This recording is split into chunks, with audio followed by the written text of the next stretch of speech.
What is going on, everyone? Welcome to Barking for Balance, the podcast where we talk about dogs, but we also talk about whatever it is that is meant to teach, inspire, and entertain.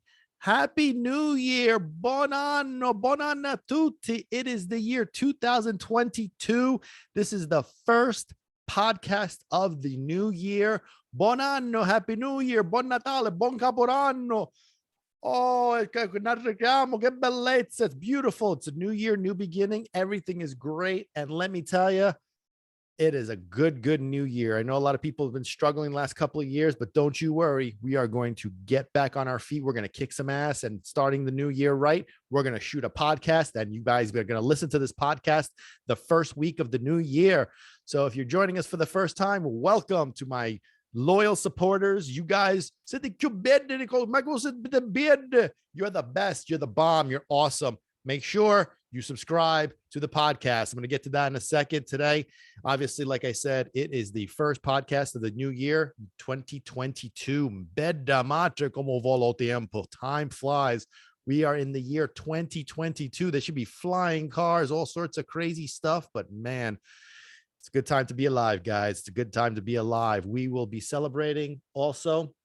We will be commemorating and celebrating a person who unfortunately passed away too early. She passed away too early.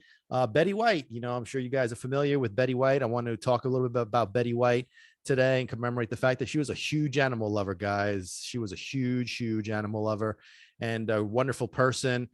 She lived to 99 years old. She passed away literally 3 weeks before she was going to turn 100.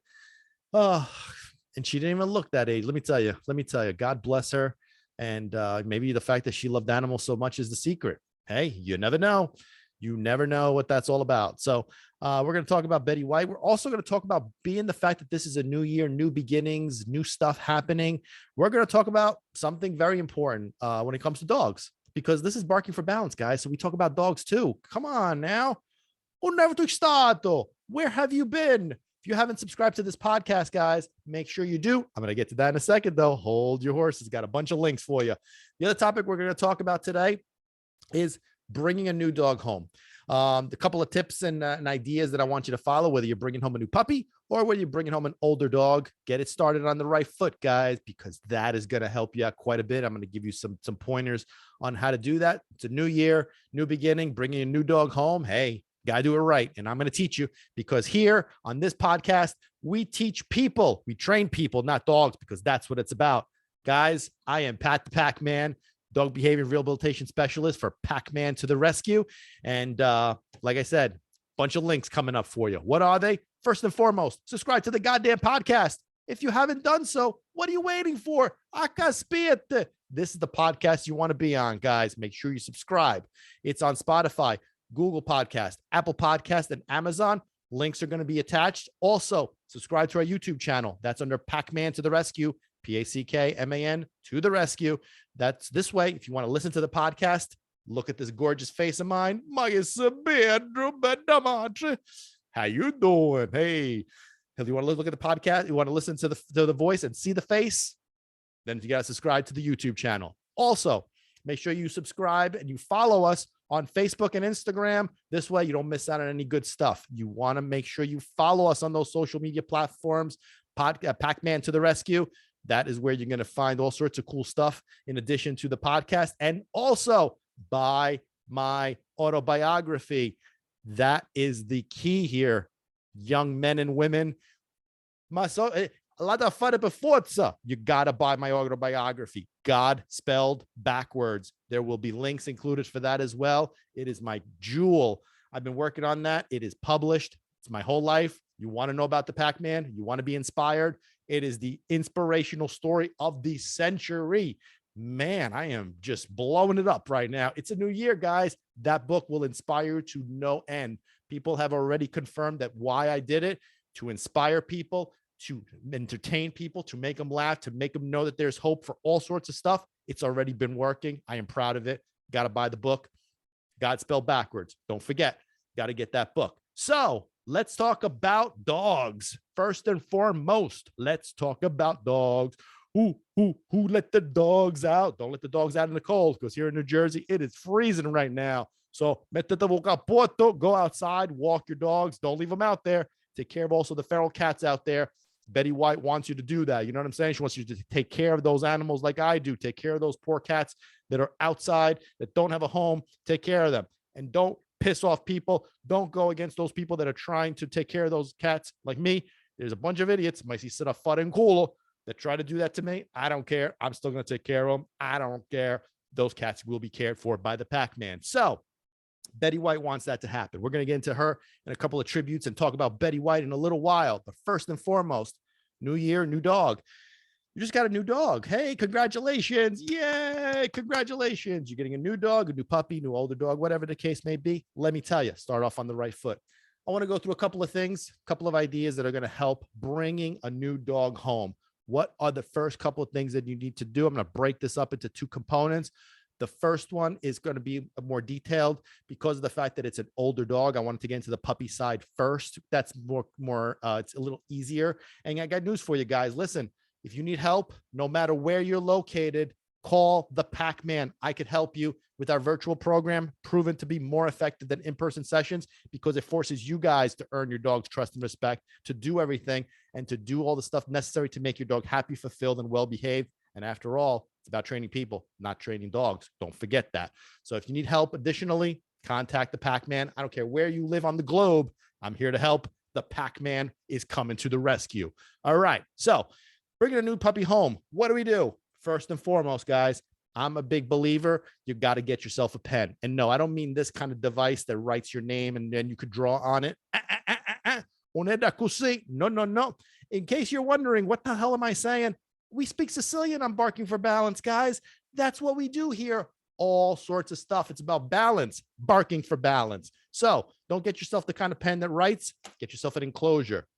You want to make sure that you use this pen and enclosure for your new puppy. Okay, why is that? A number of reasons. The main one, though, is you want to make sure that your dog is in an enclosed space so that this way they are not driving you nuts. A lot of people bring a new puppy home, let him run around the house. They're chasing after him. He's chewing all over the place. The excitement level spiking, that brain spiking up.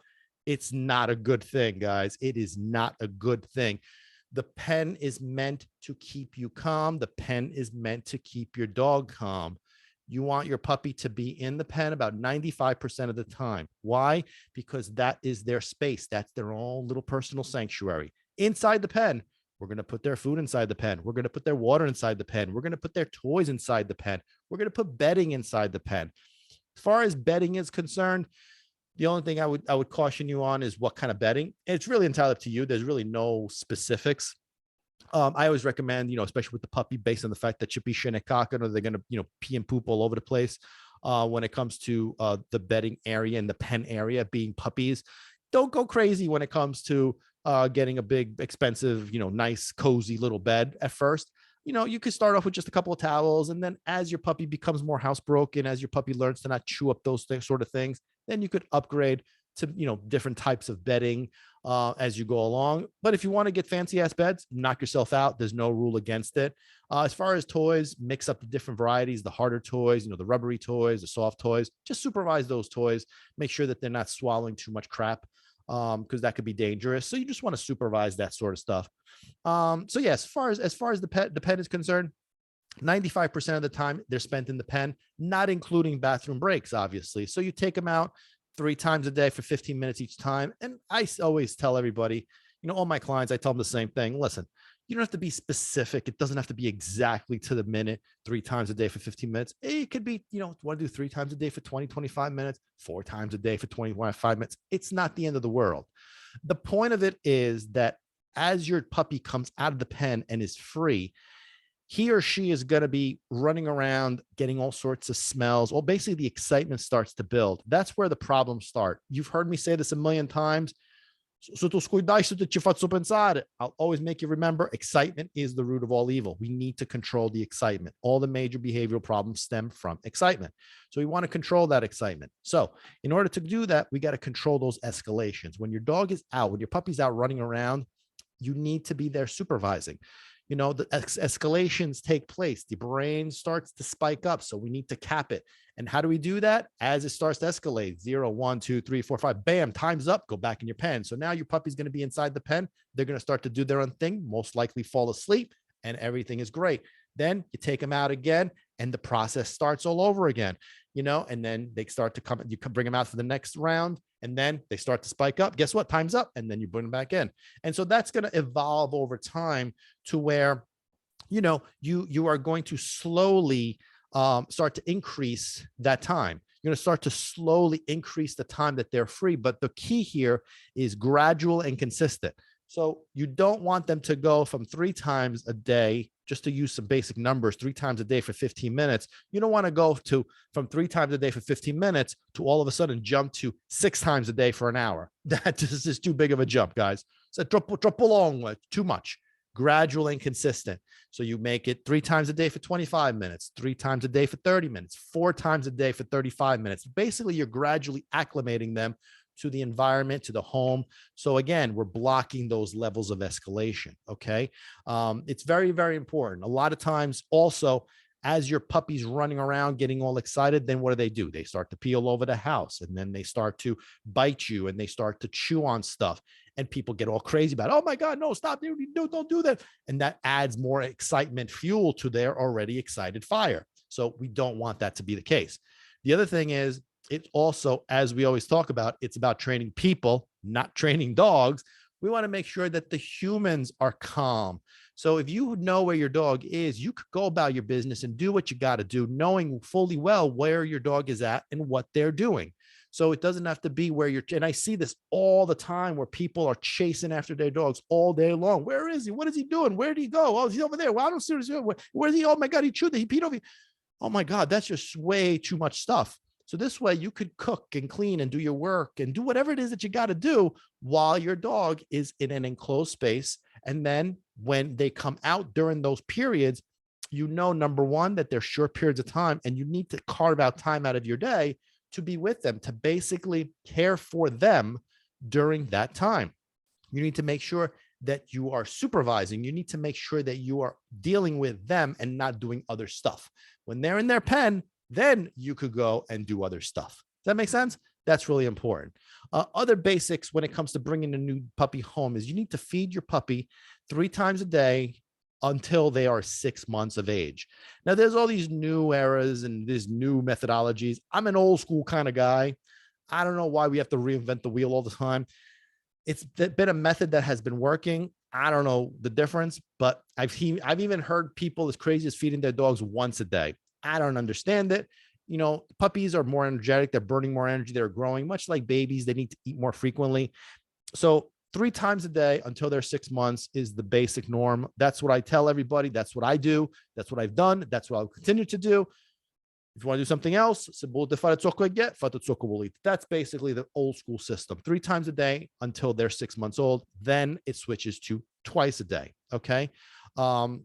As far as bathroom, as far as like the freedom, like I said, don't get crazy with it. Not including bathroom breaks. That 15, those periods of time are not including, bathroom breaks. Those are separate. If you want to learn more about that, let me know. We could talk more about housebreaking, and we could talk more about other areas that you're struggling with, or that you're curious about, or you're confused about, if it's not really working. You want to remember the simple premise that I always talk about, which is too much too soon is a bad thing. Okay. And again, too much too soon means that people give their dog too much freedom too soon, too quickly. They give them free reins of the house. Listen, it's a beautiful thing to care for your dog the way that a lot of people do. But the problem is that they're not realizing what that's doing. It's actually causing you the problems that you're eventually going to hate. And so you want to make sure that you acclimate your dog slowly. You want to make sure that your dog understands that freedom is a reward. It's a privilege. It's not a right. And so you're acclimating them slowly. You're giving them, freedom as a reward for being calm, for being good. And this way they'll deserve it. They'll earn it. They'll respect it. They'll appreciate it more because of the fact that they're getting it in the right way. So, and this applies to everything. Too much too soon is a bad thing. Okay. Don't be in a rush to just start giving. Okay. This is just very, very basic stuff to bringing a new dog home. And I really want to, just like I said, just to get the foundational pieces out there. So this way, you have a head start, you have a foundation to build on. And if you want more, if you want to learn more, give me hit me up, and we'll go into more details as far as what's necessary to get this done. That's for a puppy. You bring home a puppy, cute little cuddly. Everybody wants to just love and kiss them. Listen, a puppy eventually becomes an adult dog. That's where, you can have a problem. So do it the right way, guys. Usate il cervello, usate il cervello. Use your brains, use some common sense. Too much too soon is a bad thing. That's why we talk about balance, everything in proportion. Okay. Also, let's go into some older dogs. So some of you guys are going to be adopting older dogs. And when I say older dogs, I mean past the puppyhood stage, the adolescent stage, the teenage stage, maybe in the older stage. The rules are basically the same. Too much too soon is a bad thing. You want to make sure that you follow that even with a new dog that's older. You especially want to make sure that if you bring a new dog home that has been, gone through some abusive situations, some problematic situations, don't fall into, again, the trap of what I see often is people try to overload the love, the rewards, the affection, because what they're doing is they're trying to compensate for all the past that poor dog has gone through. We don't need to keep them in the past. We're trying to make them move past that point. And if we start to overload them, that's again where the problems start, is because they become spoiled in their new environment. They become they without the proper structure, without direction, boundaries, and limits in the new environment, they're going to go down the wrong path. And that includes whether they're fearful, nervous, or whatever. Just because a dog doesn't bite doesn't mean that they're still in a terrible state when it comes to like the state of mind. If they're nervous, fearful, anxious, whatever, those are still problems. Those are still dogs that are suffering in silence. They're dealing with their own problems. They're dealing with their own pain. And it stems from people that are just not understanding that love is just not enough, is not good. It's a balance of everything. So people that adopt dogs, that bring dogs into their home, that have been gone through troubled situations, that have been abused or whatnot, I get it. I understand why you're doing it, but you're not doing any service. You're not helping them. You're not doing anything positive. You're actually making things worse. So follow the simple principles. Too much too soon is a bad thing. You want to make sure you establish a hierarchy of authority. Make sure you establish directions, bounds, and limits. Let your dog know what to do, when to do it, and how to do it. So this way, all they got to do is relax. And by doing so, we eliminate all the other crap, and that includes anxiety, fear, nervousness, tension, aggression. Everything is gone. Okay, very, very simple. So what's some basic things that you could do when you bring a new dog home that's older and not in that puppyhood stage? One simple thing: use a crate. You use a crate to, again, not give them too much too soon. I know a lot of people have a negative association with crates. Crates are a beautiful thing. If you utilize the crate the right way, and you teach your dog how to use the crate and what the purpose of a crate is, it becomes like I always talk about, like the bedroom to a teenager, like a little man cave. It's their own little sanctuary. It's their own little place where they go just to hang out and relax. It's a calming box is what I call it. They just go in there and they just hang out and relax. That's the whole premise behind the crate, but it has to be used and introduced the right way in order for it to be associated with that kind of emotion. Otherwise, oftentimes it just doesn't have that because we don't use it appropriately. And if you guys want to learn more about how to use a crate, introduce your dogs to a crate, again, hit me up. Be more than happy to do so. So use a crate. One of the things I always recommend before you bring your dog home into your home is walk them around the neighborhood. Don't just take them out of the car and bring them in the house. Walk them around the neighborhood. Let them get a feel of the new environment, all the new sights, the new sounds, the new smells. Let them get used to that before you bring them into the home. Okay. Also, what I always recommend, again, with the purpose of using a crate, is anytime that your dog goes out in the beginning stages, is just bring him outside, whether it's a bathroom break or a walk, either one. Anytime that he's outside in the outside world, bring him inside, put him in this crate, and then let him decompress for a couple of minutes. And then you could let him out and let him roam around. Obviously, when it comes to an adult dog or an older dog, different than a puppy, is that the times are going to be different. We're going to be able to acclimate him a little bit faster with bigger periods of freedom. And so it's important to, again, not overload your dog with too much. If we start just giving too much, your dog's going to just start taking advantage of that. And it's going to start to become a little confused and clueless. We don't want that. So let's make sure that we do things the right way. Again, this is just a couple of tips. You've got to learn more about how to bring an older dog into your home. Please let me know, and I'll be more than happy to go over some more ideas and some more tips with you. But basically, the one most important thing that I always recommend is, number one, is use a crate. Number two is use that crate effectively during the day. Don't, and when I say effectively, it's, I'm just going to make up some numbers just to give you an idea. Let's say 2 hours in the crate, 1 hour out of the crate, and then you adjust those numbers based on your schedule, and it pretty much starts to change over time. You start to slowly diminish the amount of crate time. Granted, slowly means gradually and consistently start to drop down the amount of crate time, and then you start to introduce him into his freedom, into his new home in a gradual and consistent basis, so he becomes acclimated. Whenever he goes outside, he's going to come back in, excited on new sights, sounds, and smells. Just put him in his crate, let him decompress for a little bit. But also, very important, walk him around the neighborhood. Take your dog on a walk before you bring him home. Your home is important, absolutely. But guess what? So is the neighborhood. So you want him to get used to his new environment. Then you want him to get used to his new home. And I can give you tons of tips on how to do that as far as bringing him in the home as well. But obviously, we know that the crate is important, and consistency is important. Too much too soon is a bad thing. And make sure that everything that you do is about being gradual and consistent. So yeah, new year, new dog, nuevo año, nuevo ganas. So hey, listen, we got to start things off on the right foot, guys, and that's exactly what I want you to do. I want you to make sure that we make our dog. You're bringing these new dogs home. Let's keep them there. Let's make them happy, fulfilled, and well behaved. Not well trained. That's a fun, cool, all that training crap. Sit, stay, lay down. That's just nonsense. We want our dogs to be happy, fulfilled, and well behaved. We want our relationship with our dog to be solid. A relationship between human and dog is just that. It's a relationship. So we want to make sure we do what is necessary for them to be happy, fulfilled, and well behaved, so that this way they could give us what it is that's necessary for to be happy, fulfilled, and I guess well behaved too. You know what I mean? Most of the time, dogs do that to us without even knowing it. They just do it because that's how dogs are. Let's try to be more like dogs and not be like humans. Okay. Most of the time, unfortunately, we try to make dogs like humans. That's a horrible thing. Let's make humans more like dogs. That's the key here.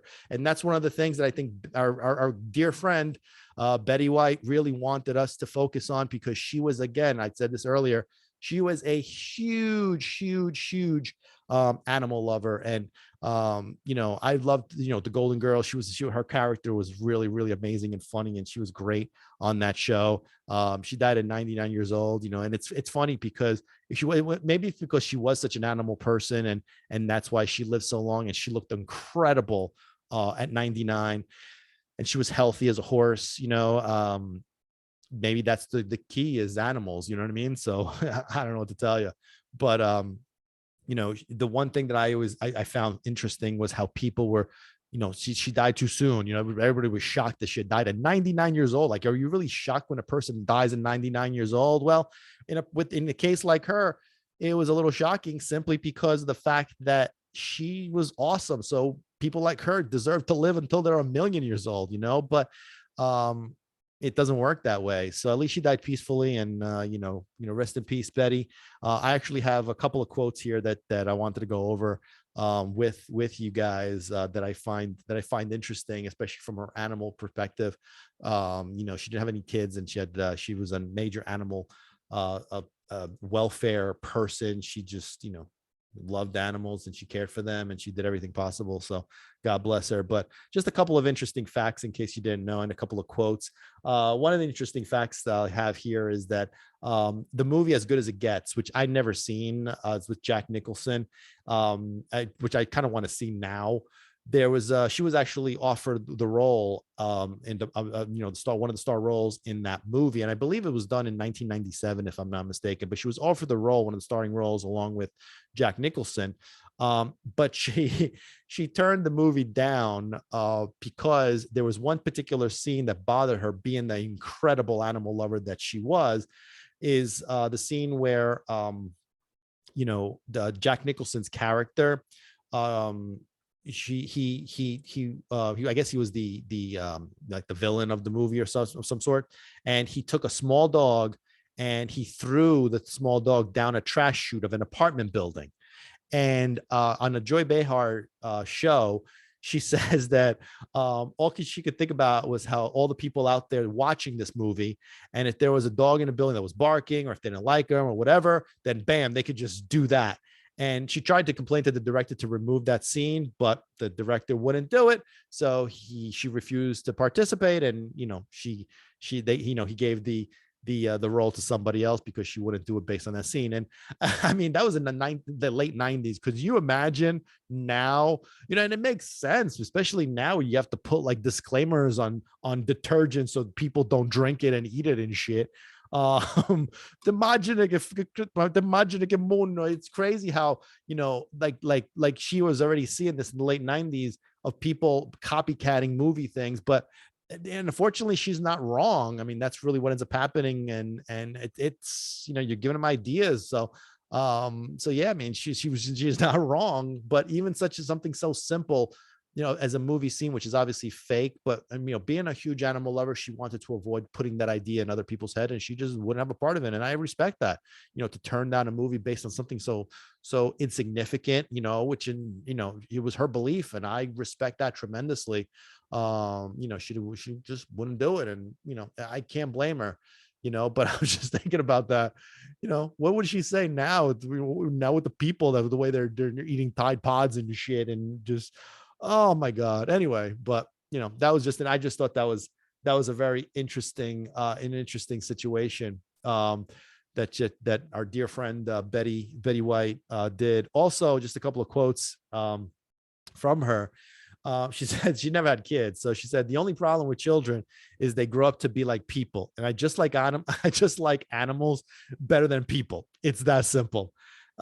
um, Listen, you can't argue with that to a large extent. I always tell everybody that, just like I was saying this earlier, people try to make their dogs like people.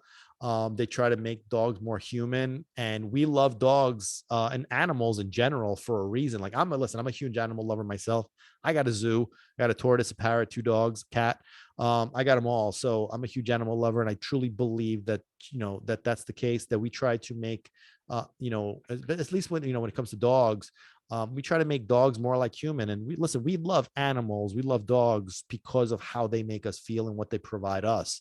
So the qualities that they embody, the qualities that they do, their energy, just everything about them is why we love animals and love dogs so much. So the key here is, why do we try to make them more like us? I mean, people are challenging, people suck, so let's try to be more like dogs. If we want to improve the human population, if we want to improve our pets' lives, if we want to improve our dogs' lives and well-being, mental and physical, we have to try to adapt and be like them. If we started to live more like animals, like dogs, I got news for you. This world would be a whole other place. And then I got to tell you, it would probably be a good one. So we should try to learn from dogs, learn from animals, and try to become more like them. So this way, Betty White would be looking down on us saying, I'm proud of the humans now. I'm proud of them. So it takes one person. Let's snowball it from there. So let's learn, guys. Let's train people, not dogs. You know what I'm saying?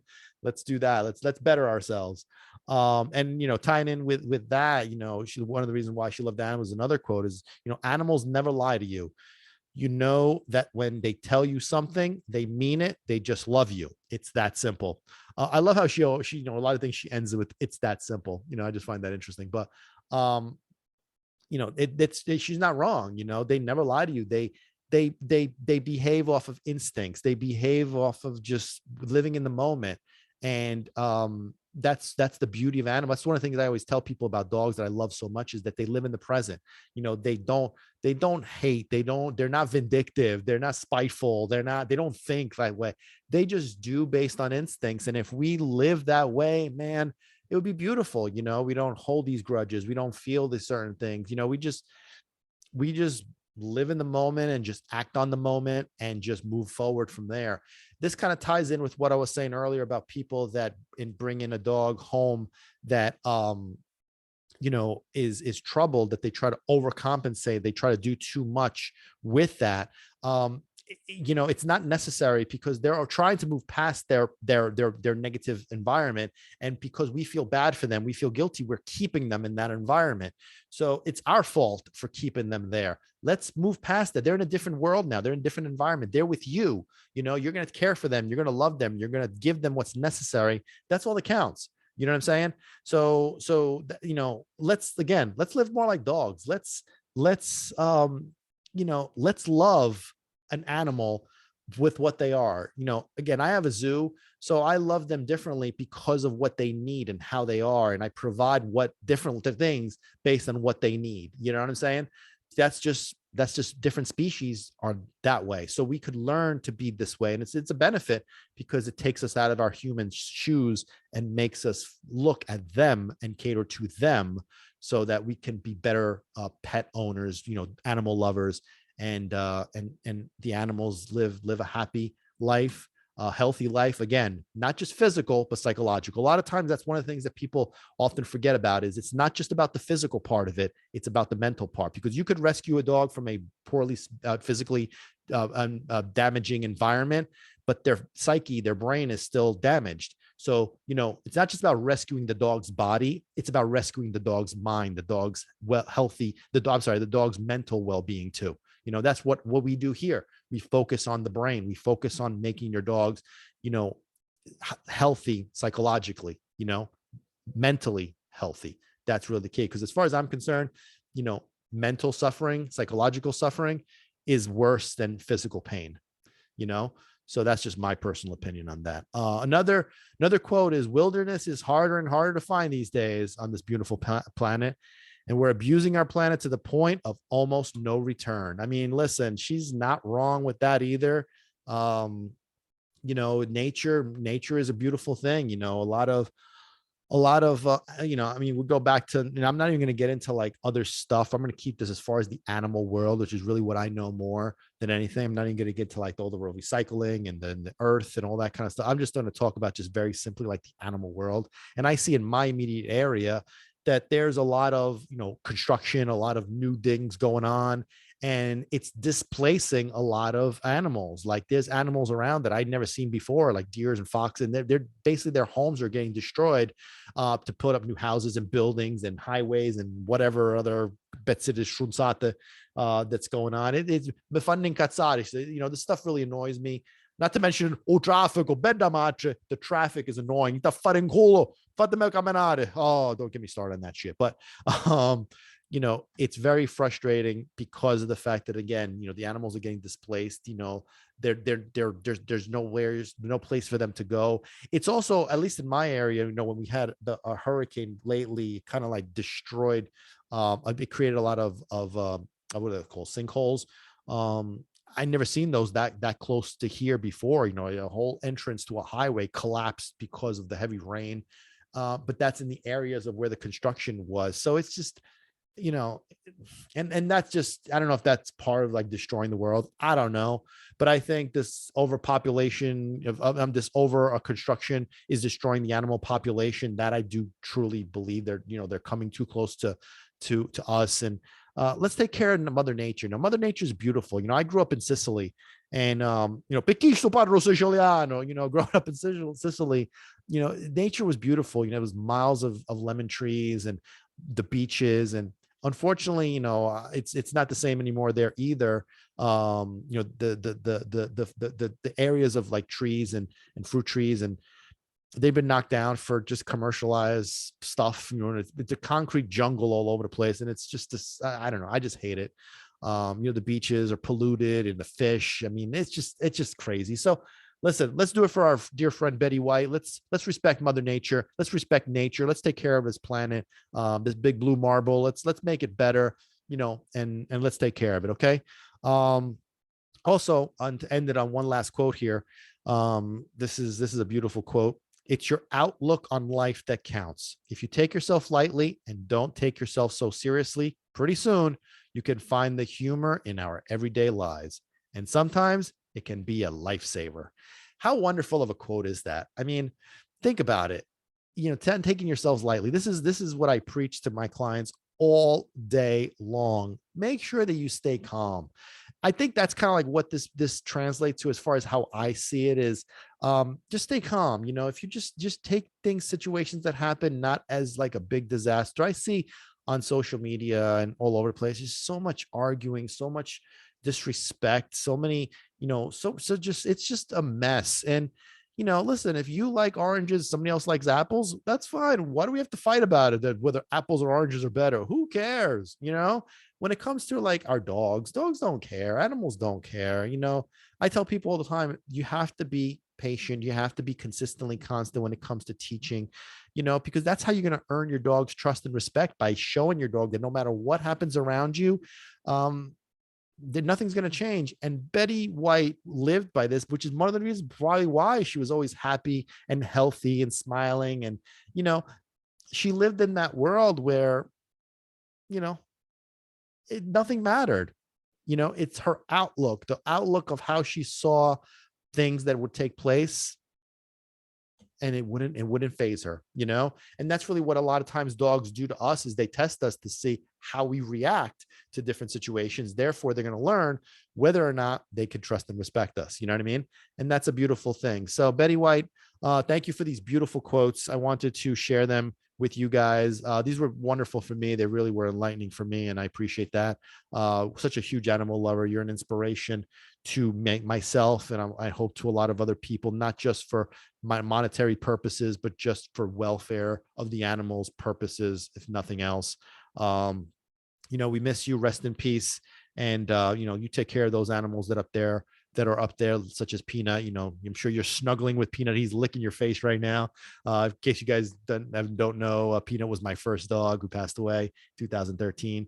So it's a beautiful thing when somebody passes away at the age of 99 years old and everybody's upset about it, because she was almost 100. I lived, the only person that I know that was 100 was my great aunt. Lived in Sicily. I actually celebrated her birthday. This was a long time ago. She I think she passed away at a 103 or 102 or something like that.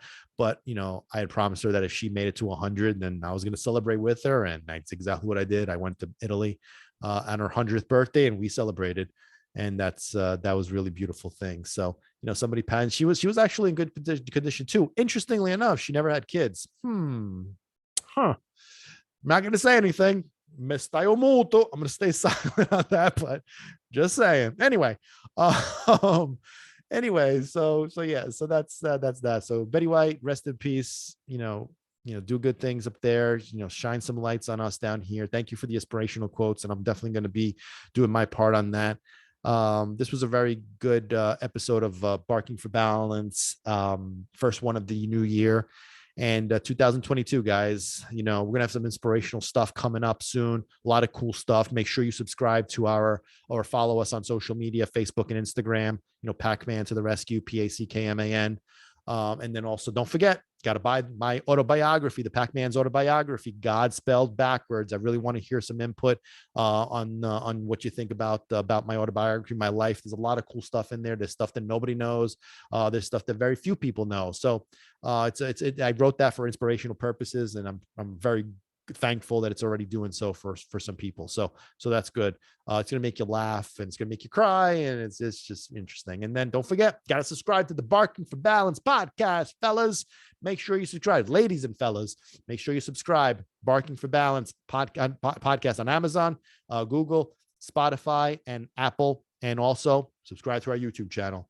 And 2022, guys, it's going to be great. 2021 was great. 2021 was great. 2019 was great. It's just, depends what we get out of it. And if you need, hope is important, and there is hope. When it comes to your dog, when it comes to your life, inspiration, I'm here. I'm here for you, and I will do my best to get that done for you, to show you that there is hope. Betty White has clearly showed that to me. She brought some stuff out of me during these last couple of days, especially with the new year coming. So that's why I really wanted to dedicate this episode and to her, and with the animals and life and just in general. So hope you guys enjoy this episode of Barking for Balance, guys, and make sure you hit all those subscriptions, and Listen, don't forget, it's about training people, not training dogs. It's about training people, not training dogs. Guys, happy New Year. Buon compleanno. That was happy birthday, by the way. Buon Natale. That's Merry Christmas. Happy holidays. Happy New Year. Buon anno. Buon anno. Gonna have fun. It's all about good stuff, guys. Thanks for watching Barking for Balance. Catch you guys next time.